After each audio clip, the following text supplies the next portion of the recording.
Another edition of Chalk Talk from the Denver Pioneers as we say hello and welcome into our second conversation with Pioneers women's basketball head coach Doshia Woods. My name is Tyler Mon. Doshia, good to see you. How's it going? Great, great. Well, good, actually. Good. Super Bowl was 2 days ago. I wasn't going to bring it up. We talked last week about how Dosha's the biggest Kansas City Chiefs fan on campus. I wasn't going to ask. We don't have to talk about it. I heard you and Chris Smith, our basketball sports information director, talking when I logged on. You're not a sore loser. You have some ties to the Bucks organization, so you're happy for your friends that you know. But I'm sorry for your loss. Yes, yeah. I wish we would have played better, but it's as I told my friends back home, I coach for a living. So that's my fan time. Like I'm not getting worked up over Chiefs. So I do this for a living. You So know how to flush things and move on when it comes exactly, to wins and exactly. losses and all that. Well, let's talk about it. Coming off a weekend split with North Dakota at home at Hamilton Gymnasium, and a weekend split in the Summit League is a good outcome regardless. When you have six players that you can do it with, that's pretty incredible stuff. And you got the win on night one in that series with North Dakota in overtime. Then you play them to just a 5-point loss on day two. Take me through the weekend. Obviously, I cannot imagine how proud you were of your team to be able to come out, numbers limited, all of that, and get a win. But then the next day to be, low on depth, still fight a team to within 5 points on the second day of a back-to-back. Pretty impressive weekend. Yeah, well, it's going to be hard to talk about the weekend if we don't start about the week, right? And Right. when we realized that we are going to have six people, and we had one of our players was in quarantine, got out literally for a day, had to go back in after a roommate tested positive. So what was expected to be seven turned into be six. And we just talked all week about, preparing for adversity. You said this is our week to prepare for it, and adversity is guaranteed for everybody.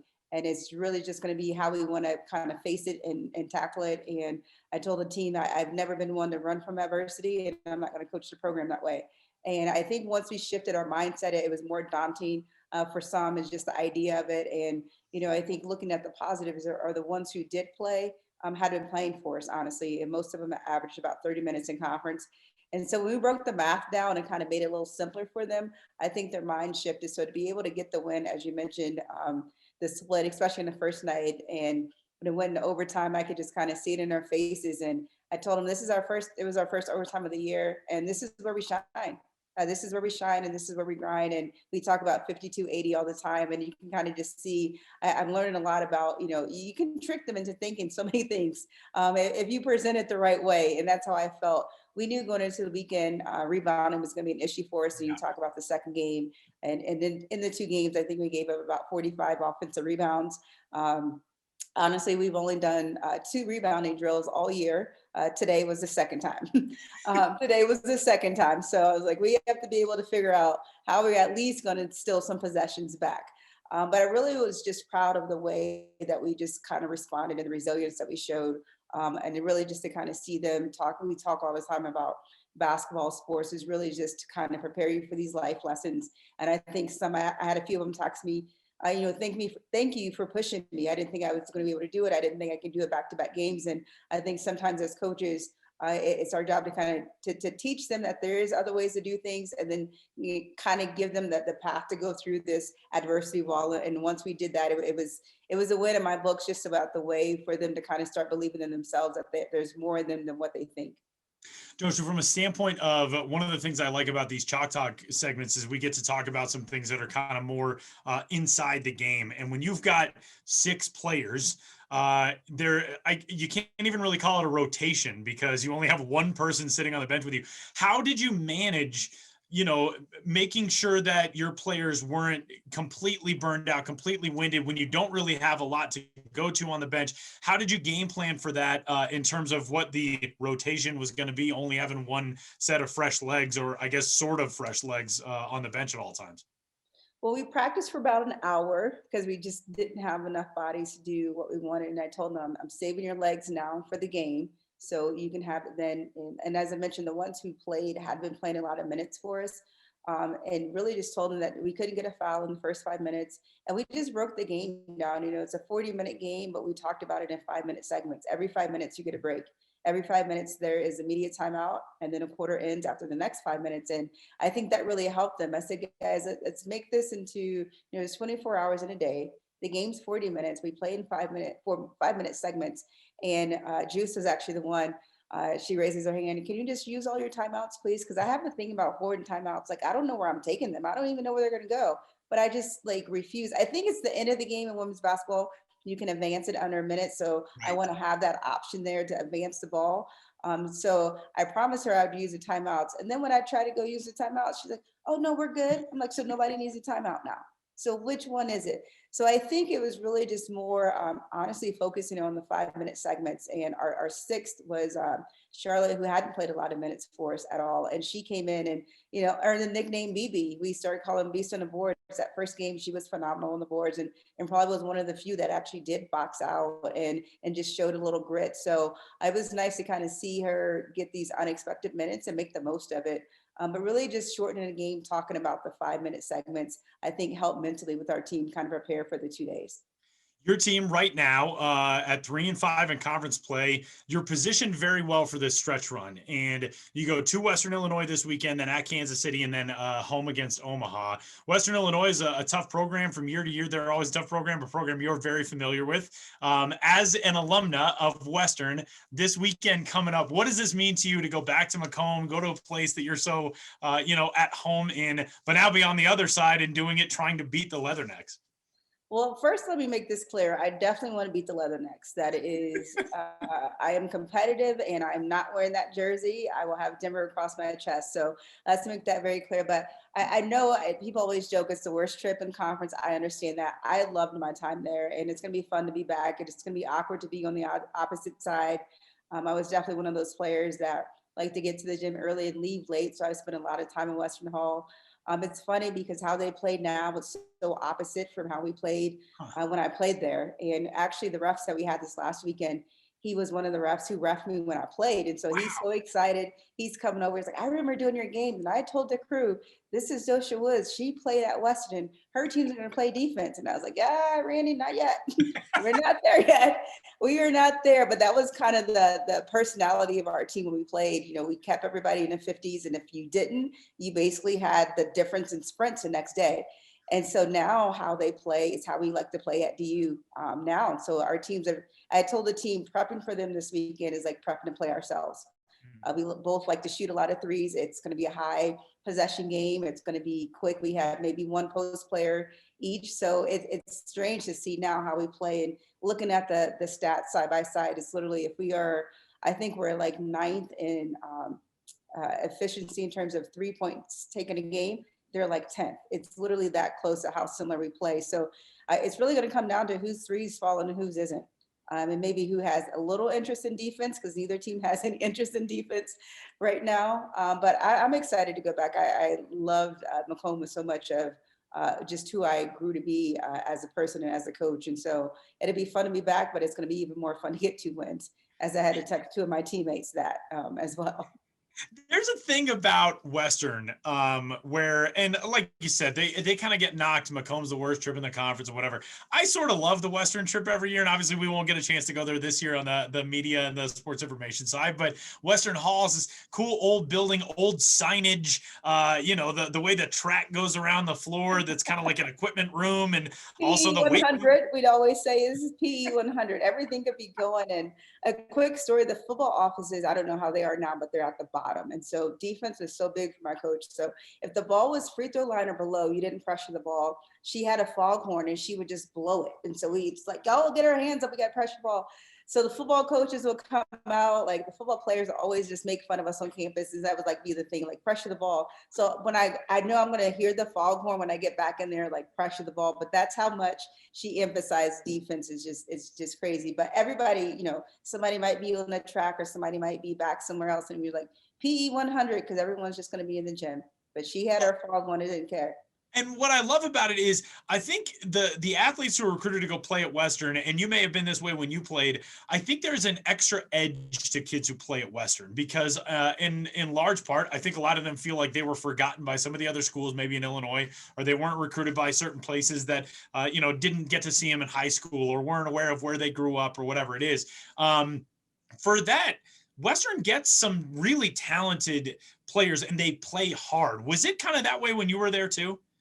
Absolutely. I think, Coach Crane was in her second year when she recruited me from Barton County Community College. And I remember I took an official visit there and then to the University of Houston. And so I remember when I got back to Great Bend, everyone just assumed I was going to pick Houston. And what I loved about it is I knew my time as a player was going to be built for the future. And so we had 2 decent years, but I knew that building it. So then the coach there my first 3 years and to have back-to-back mid-con championships through mid-con, then it was almost more rewarding because I knew I still had a part of it.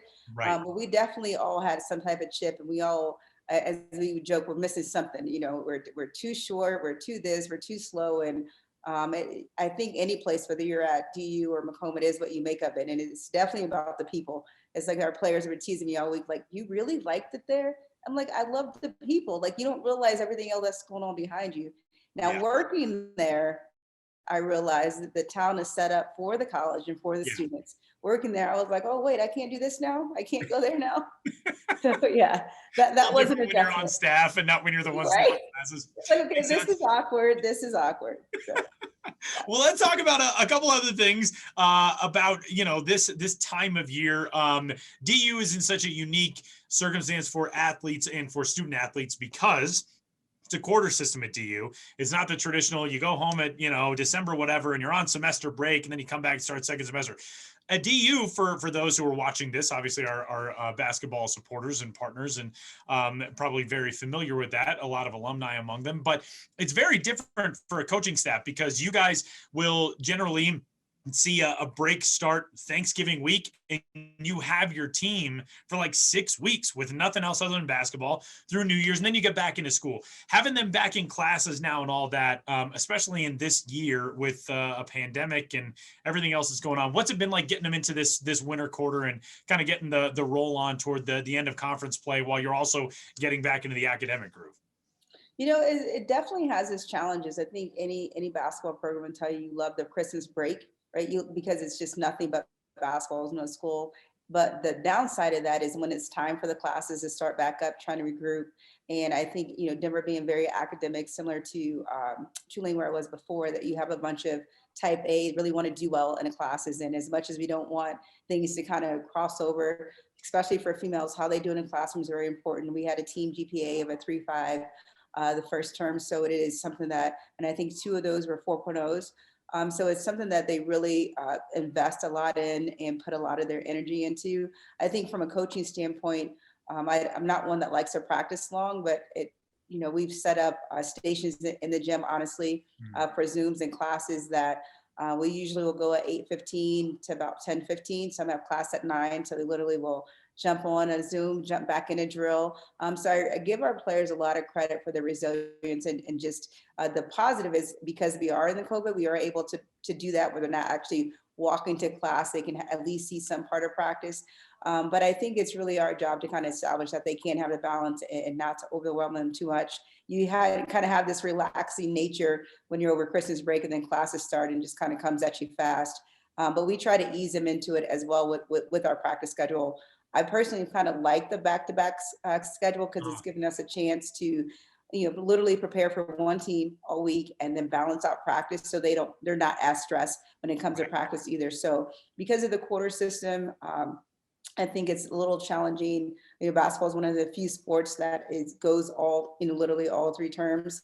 But it's been, I feel like the pressure for me is to make sure that they realize that part is equally as important and to just practice accordingly. We have some, honestly, that are, had midterms and it's been a challenge for them. And I think just to kind of, we split our team up in academic teams. So each assistant takes about 5 kids in addition to what we provide here with academic resources. So we feel fortunate to be able to have enough staff to kind of help stay on top of them and giving them the tools they need to be successful. Doshia, this month, Black History Month, the month of February, you are working on a really cool project with your team, with members of your staff, and also some members of the DU community to kind of research some of the University of Denver's identity when it comes to Black history, which is awesome because I think so often we get caught up in the stories that are told to us by, if you flip on something on TV or you're watching a documentary or movie or whatever it is. I don't think people realize how close to home Black history can be in a circumstance like, oh, this professor or this alumnus or whatever. Take me through the project that you guys were working on. Absolutely.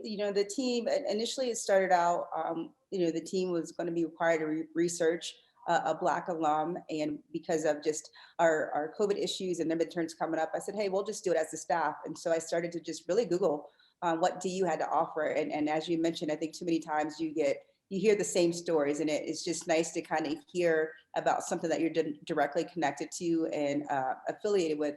So in doing the research, I found Seeking Grace, which is a project done by Professor Crow and Dr. Joseph, both DU professors, really just researching the early 1900s to about 1945 Black females who graduated from DU. And I was just really fascinated with the project because, you think oftentimes that the Civil Rights Act didn't happen until, Brown versus Board of Education was like 1954. And here it is, 1900 actually was the first Black female, but it was with the Lamont School of Music, who hadn't kind of combined yet. But 1908 is the first, or is the second one. I'm thinking we were going to school then. We putting myself as a Black female in that same category. And it was just phenomenal to me, the resilience that they must have had. A lot of them got degrees in Bachelor's of Arts. And the crazy thing is they would come here to DU, often from the South, but once they got their degrees, they couldn't teach here. So then they would either go back to the South because of segregation. So here they spent this time in a classroom learning with other white people, and then it's time to kind of get a career going, and they couldn't stay here. So it's been fun to learn about just our history. And as I told the team, it's important to know that who came before you, and reaching out to the professors. Doris Jenkins is one who was actually the first kind of athlete, Black female athlete. And she actually had pictures of like a volleyball team, tennis, and basketball team. I think she was the one. So it's been a fun project for me. And I think it just kind of, Black history encompasses a lot. But I also think it's important to kind of start where you are.